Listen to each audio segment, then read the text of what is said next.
And I think we're recording. I certainly hope so. All right. Welcome to Algebra 1. I'm Mr. Race. This is our first Algebra 1 instructional YouTube video. This is my dog, Emma. She will sometimes be in these videos. She's just playing with a toy down here, chewing up this popsicle. So go get it, Emma. All right. So let's go ahead and get started. Our big learning target today is we're solving 1- and 2-step equations by using inverse operations. That's Emma chewing on her popsicle toy. Aren't you, Emma? Okay. So these are some example problems. By the end of the video, we'll have gone over all these problems. But first, we're going to talk a little bit about what equations are and what they're used for. Let's say inverse operations here. What is an operation? So operations are things that act on numbers. So for example, some of the operations that you're familiar with, like plus, minus, multiply, sometimes you see that as a dot, more often you see it as a dot, and then divide, which we can also see as a fraction. But those are operations. You're like 5 plus 3 is 8.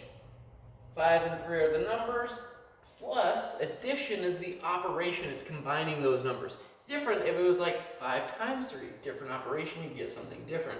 So now, inverse operations are operations that are, opposites, that undo each other. So, what is the inverse operation for plus or for addition? Subtraction, right? So these are inverses. The inverse operation for addition is subtraction. The inverse operation for subtraction is addition. And likewise with multiplication and division. Cool thing about the division symbol, if I go 10 divided by 2, the division symbol is a way of writing a fraction side to side instead of on top. What it means is 10's in the numerator, 2's in the denominator, and really it's 10 over 2, which is 10 divided by 2, which is just 5. So kind of cool thing about the division symbol, it's just a little fraction with dots. First thing goes on the top, second thing goes on the bottom. Cool, because a fraction is just a division problem in this guy. All right, so let's talk a little bit about equations. So equations are mathematical statements saying that two expressions are equal in value. So for example, right here, 5 plus 3 equals 8. This value over here, 5 plus 3, is 8. They're equal. That's what this says. This is another equation, 5 plus x equals 8. Here we don't know what x is. I mean, we do. It's 3, right? So here we call that x. X is either an unknown or a variable. Here, I like to call x an unknown because we can find it. There's one number that x could be, so that 5 plus that number equals 8. And these x's and letters and stuff that we're going to see, they're just holding the place of where a number will go in that expression, in that equation. Okay? So x is just holding the spot for 3. It's like, hey, 3, I'm holding your spot in the line. We're going to come in, we're going to find it, be like 3, go there. Cool.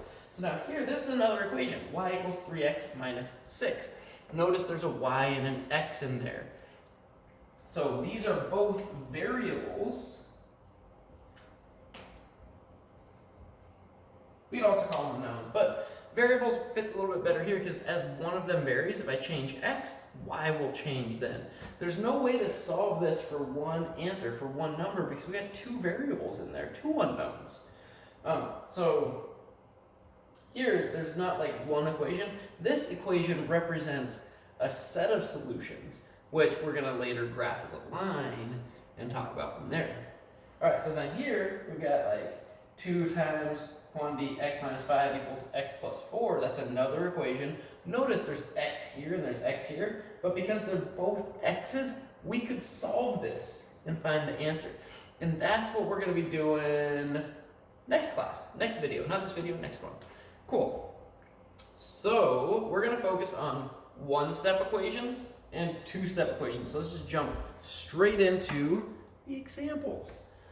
So you'll notice on the big ideas website that you log in using clever.com, log in, right? Mount Vernon High School, boop, boop, boop, boop, use your Google information, go there. There will be a 1.1 homework, that's 9 problems, like this, and there will be a 1.2 homework, there's gonna be 4 problems, just like these, to give you a little bit more practice after doing this. All right, so let's go ahead and solve these using inverse operations. First equation, we've got x minus 3 equals negative 5. We're saying some number, if I take 3 away from it, equals negative 5. I want to get this thing all by itself, say x equals, it's kind of a goal. So what I do is say, okay, well, what's happening to x? What's happening to the variable or the unknown? 3 is getting subtracted from it. What I want to do is I want to undo that, do the opposite of it, so I'm just left with an x. So what I'm going to do is say, what's the opposite of minus 3? It's plus 3, right? The inverse operation for subtraction is addition. So I'm going to take the same value, 3, and I'm going to add it to both sides of the equation here. Do the opposite of subtracting 3, which is adding 3. So I get x minus 3 plus 3, minus 3 plus 3, because it's inverse operation, cancels out. I'm left with just an x on the left here, equals negative 5 plus 3. So here, I've got a negative and a positive. Negative 5 is like let's say here's 0 at like ground level, negative 5. 1, 2, 3, 4, 5. Negative 5 is down here. I'm going to add 3 to it. I'm going to go up 1, 2, 3, and I'm going to be at negative 2. So x equals negative 2. Think of being 5 feet underground and going up 3 feet. You're still 2 feet underground. So x is negative 2. Okay. That's it. We did that by doing the opposite of subtraction using addition. Problem B, we've got 0.9 equals y plus 2.8. So, like over here, the x was on the left. Now the y is different than x. Doesn't matter. It doesn't matter what letter the variable is. It's just a placeholder for where a number's going to go. So here, the y is on the right. It's all right. No worries. We're just going to say, what's happening to this unknown? What's happening to the variable? What's happening to y? We're getting 2.8 added to it. It's plus 2.8. So what we're going to do is we're going to do the opposite of that. We're going to use the inverse operation, which inverse operation, where the opposite of plus is boop, minus. So I'm going to go minus 2.8 from each side. I'm going to subtract 2.8 minus 2.8. And here, it's like being 0.9 feet above ground, and I'm going to go down 2.8. Right, so I'm going to go below ground. How far below? Well, what's it like negative 1.9. Right? Negative 1.9 equals y. And I got to double check that. How would I double check that? Well, if I go 0.9, 1.9 plus 2.8, yeah, that would do it. Yeah. Or plus 1.9 plus 0.9. Sorry. Basically here, it's 2.8 minus 0.9. And then the answer is going to be negative because the bigger thing was being subtracted. Okay. Probably could have done that better as far as explaining. But that's okay. We're all learning, right?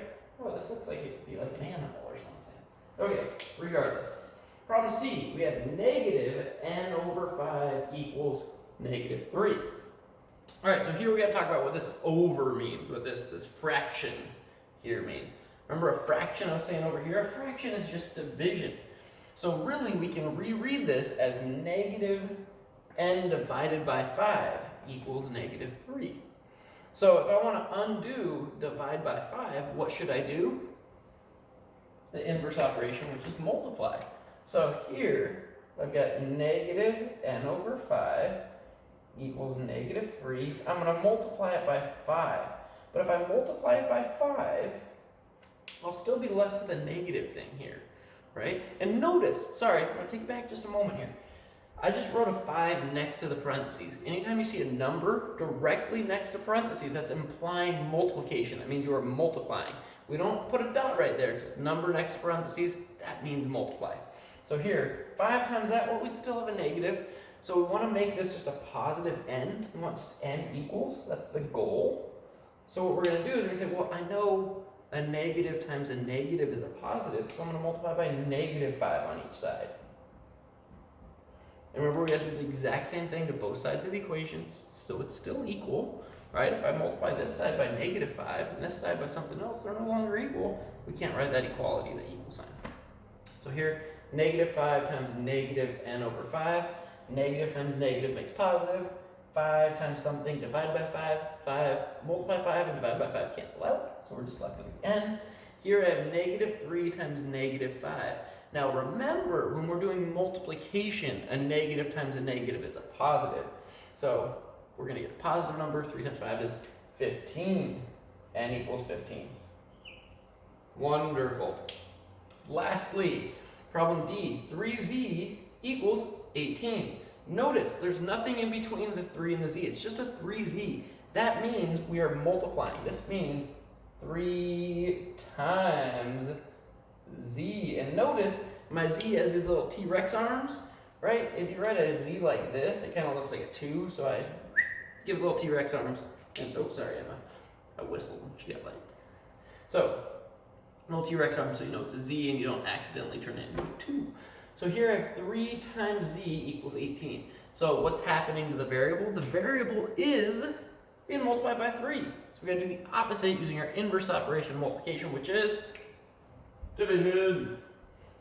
And we divide by 3 on both sides. Notice I'm writing it using fraction. That's cool. So 3 divided by 3 is 1. It cancels out. I'm just left with a z on the left.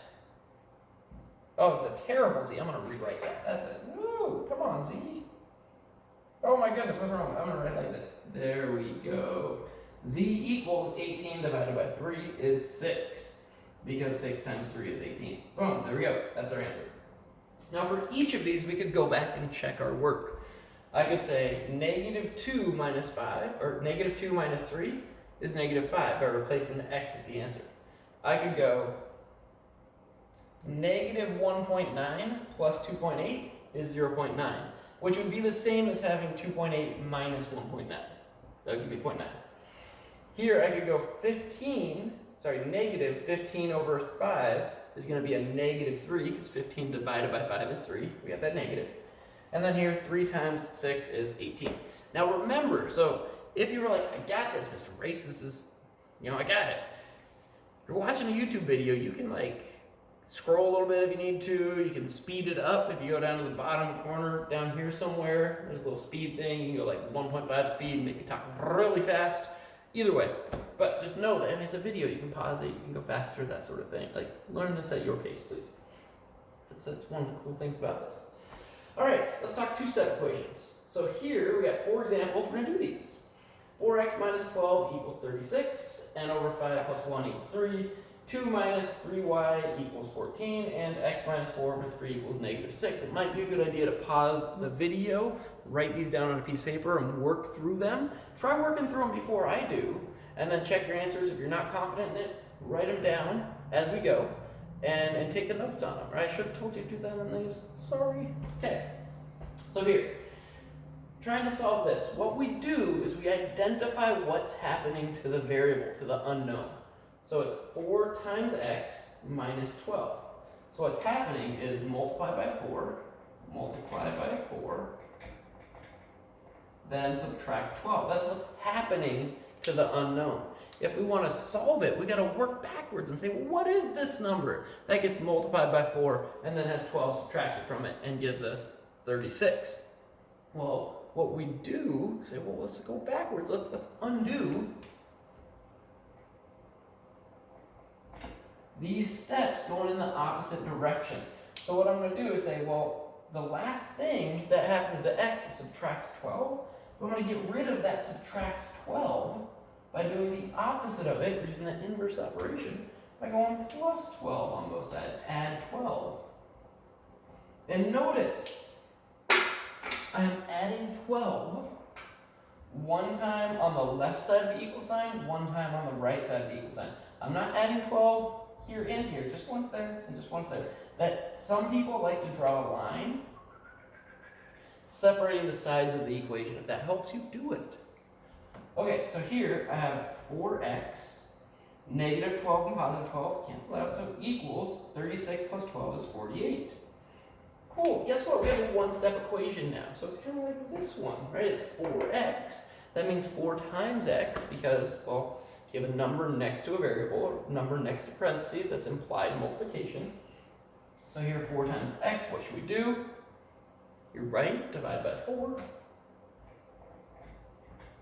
And we get x equals 12, because 48 divided by 4 is 12, and that's our answer. We can put it back in. 4 times 12 is 48. 48 minus, oh my goodness, yeah, 48 minus 12 is 36. Cool. All right, let's look at this one. Problem B, we have n over 5 plus 1 equals 3. Let's look at what's happening to n. What's happening? N gets divided by 5, right? That's the first thing that happens to n. And then we add 1. So if we're going to solve this, we're going to work backwards through what's happening to the variable, what's happening to the unknown. So we say, what's the last thing that happens to n? That's the plus 1. So that's the first thing I'm going to undo. I'm going to do the opposite of that. So I'm going to go minus 1 on each side of that equal sign. So now I have n over 5, which remember means n divided by 5, equals 2. And we got rid of that then plus 1, right? We undid, we did the opposite of it. So now I say, well, it's n divided by 5 equals 2. How do I do the opposite of divide by 5? Multiply by 5. So I'm going to multiply both sides by 5. I show this by doing the little parentheses to imply the multiplication. 5 times n divided by 5 is just n. 2 times 5 is 10. So here I get n equals 10. If I go back up here and replace n with 10, I get 10 divided by 5 is 2. 2 plus 1 is 3. We're like, yeah, we got it. Cool. All right, let's talk about problem C. Problem C is a little bit trickier. You ready? Let's do this. All right, we're going to say, what is happening to y? Well, here it's 2 minus 3y, right? So what's happening to the y is we're taking 3 times it and then 2 minus that quantity. So really it's like a negative 3 on the y, and then we've got this positive 2 that we're combining to it later. So we're going to think kind of like backwards order of operations, because remember, order of operations say,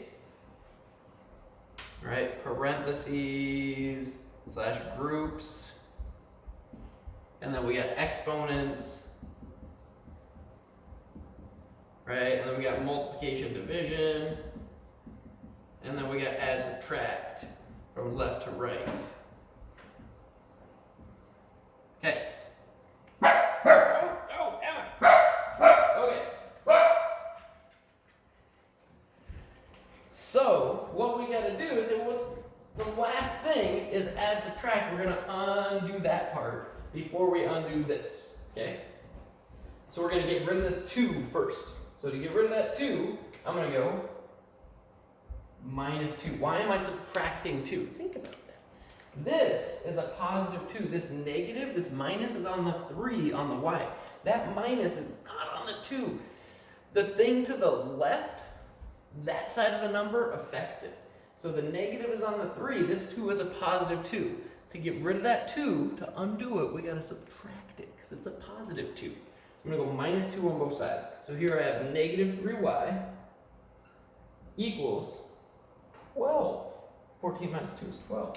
Now, some of you will have the urge to think of this as a minus 3. It's not. It's a negative 3 times y. We got to look at what's happening to the variable here. It's being multiplied, right? It's not getting subtracted. It's being multiplied because that negative 3 is right next to the y. That's multiplication. So we got to undo that multiplication using division. So we're going to divide by the number that's multiplying by the y. And that number multiplying by the y is a negative 3. So we're going to divide by a negative 3 because that's a negative 3. So here we get y equals negative 4. So we have a positive divided by a negative is a negative, and 12 divided by 3 is 4. Cool. Almost done. We got one more. Notice here, x minus 4 over 3 equals negative 6 is similar to this, but different. What's different between these two problems? Just think about it. Like, pause it, think about it. What's different? Well, if you look at this one, it's n divided by 5 and then plus 1. Here, it's x minus 4 and then divided by 3. What we have going on here is what I like to call invisible parentheses. There's little parentheses up here. A fraction bar creates a grouping. We have this group, this x minus 4 on top, and then we're dividing by 3. We're dividing that group by 3. So here we're like, all right, what happens to x first? X, we subtract 4, and then we divide by 3. The last thing that happens to x over here is divide by 3. So the first thing we got to do to undo that is the opposite of divide by 3. We're going to multiply everything by 3. So I'm going to multiply by 3, and I'm going to multiply by 3. This 3 multiplication here is going to undo that divide by 3. And I'm just going to get left with x minus 4 here. And now I get negative 6 times 3 is going to be negative 18, because a positive times a negative is a negative, and 6 times 3 is 18. Now, another way to think of this is think like backwards through order of operations. We have parentheses and then division, right? Parentheses comes first and then division. If we're working backwards, we got to undo that division before we get to those parentheses. That's why we got rid of this 3 before we're getting rid of that minus 4, okay? So now we've got x minus 4 equals negative 18. We've got to undo the minus 4 by going plus 4, and then we have x equals negative 14. Because we had a negative 18, we went 4 more in the positive direction, which is closer to 0, right? So it's negative 14, and that's our answer. Cool. All right, notice, real quick. Here we have the x minus 4, that whole thing, that whole fraction bar, the x minus 4 is on top. The whole thing's being divided by 3. We undid the division first because the whole fraction bar, right? Because it implies those parentheses. We get rid of that division first. This one, it was just n divided by 5 and then plus 1. Here, just the n is being divided by 5. The plus 1 is outside of that, so we got to get rid of that plus 1 first on problem B before we can undo that divide by 5, right? This is kind of tricky, so make sure before you just start doing stuff that you try to understand what the question is asking. Cool. So you should be able to do the homework assignment now. These problems are like the first 9 problems on the homework. They should be pretty quick and easy. It's the 1.1 homework. These problems are, there's going to be 4 homework problems like this. That's the 1.2 homework. So it's kind of 2 homework assignments, but they shouldn't be too hard. Okay, so hopefully that made sense. Hopefully you enjoyed the video. Hopefully I didn't talk too long, and have a wonderful day. All right.